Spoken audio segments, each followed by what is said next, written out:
Bet horse racing on DRF Bets.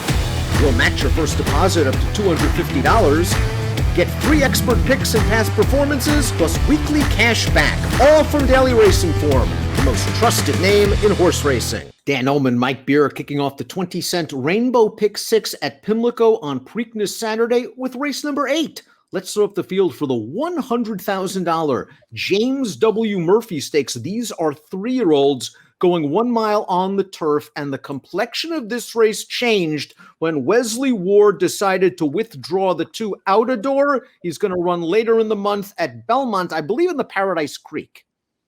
It's a much better race with out a door out there, and I thought this horse was pretty tough to go against at a short price in this race. With him out, I guess you wind up with the 8 TD Vance as the favorite, and he's certainly a legitimate favorite in this race, I think, with out a door out, but he's not quite as scary as out a door was.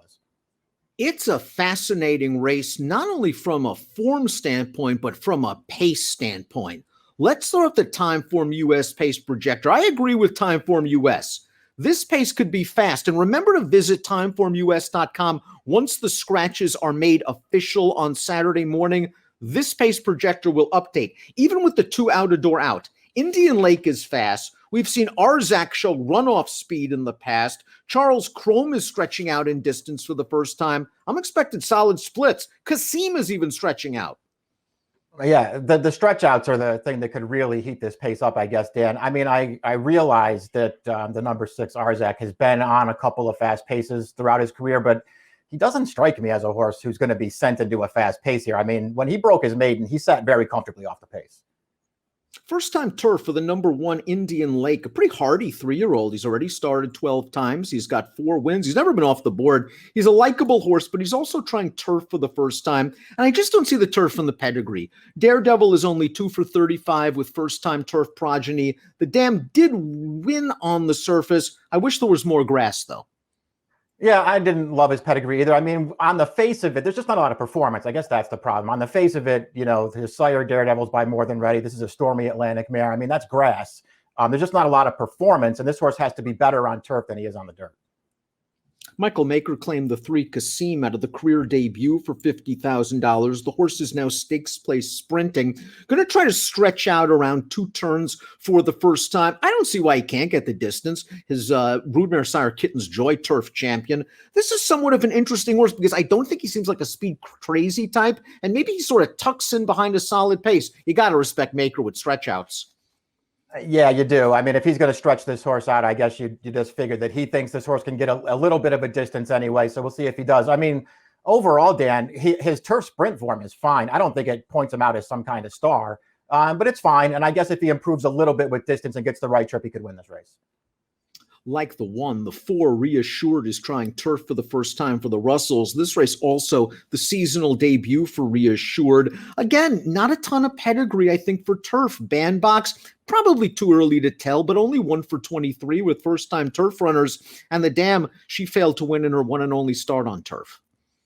Yeah, I didn't find enough pedigree either, and that's why I just sort of dismissed him. I mean, I guess he has the right running style, Dan. He's going to sit back and try to make 1 run. If he handles turf, maybe it works out for him. I just didn't see the pedigree. Trainer Mike Trombetta has the 2 entrants up next. The 5, Extra Sexy Big Daddy, and the 6, Arzak. Extra Sexy Big Daddy seemed to appreciate when stretched out over alternative surfaces. Any surface other than dirt for me is an alternative. Synthetic, turf. I like that maiden claiming win 3 starts back. I know he didn't beat anybody that day, but he actually earned a solid figure. He went fast on the lead in the Rushaway 2-back. And last time out, while he didn't hit the board in the Woodhaven, the winner of that race is a very nice horse. Yeah, and I think the runner-up of that race is pretty good too. So that was a pretty good field, Dan. Overall, he ran fine in that race. There was never any point in that race where it looked like he was going to win or even be second. But they took a hold of him out of the gate. He rated, he got an overall good trip, and he ran on through the stretch. He did the best that he could do against that field. This is probably an easier spot. I think the rating experience could help him a bit as they take him back. Now, Arzak, throw out his race 2-back in the Palm Beach.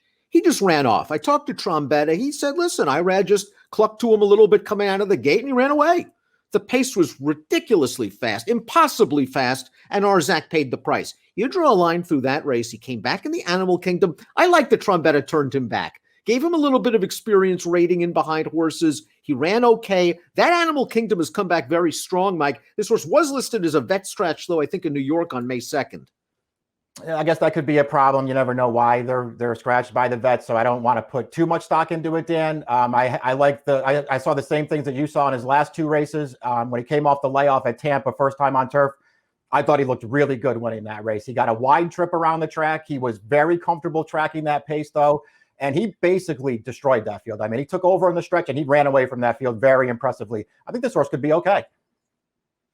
7 is Charles Chrome. This horse is certainly bred to get 2 turns by California Chrome out of a Curlin mare and did nothing wrong in 3 starts at Indiana Grand last year sprinting. Now, this horse got a nice setup in his most recent start back on November the 9th. There was a very fast pace. He worked out a good inside-out closer's trip, but he finished it off very well once he changed leads. And for a 2-year-old, an 80 buyer in November is nothing to sneeze at.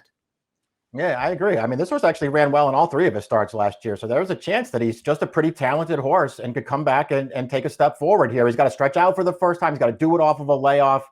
He's facing, obviously coming back in a stakes race as well. All those things could pose pretty significant hurdles for him, but he was pretty good last year.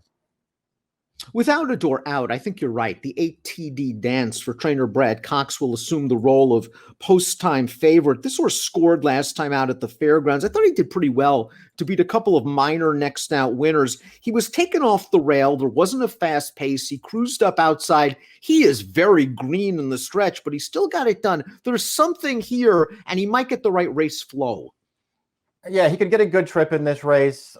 He's the kind of horse, Dan, who I guess, to me anyway, was a little more interesting when the morning line favorite was in the race, because maybe you'd get a price on him. This horse is fine, but I don't think he necessarily stands out in this field. And now that he's going to be the favorite, I'm going to look for somebody else.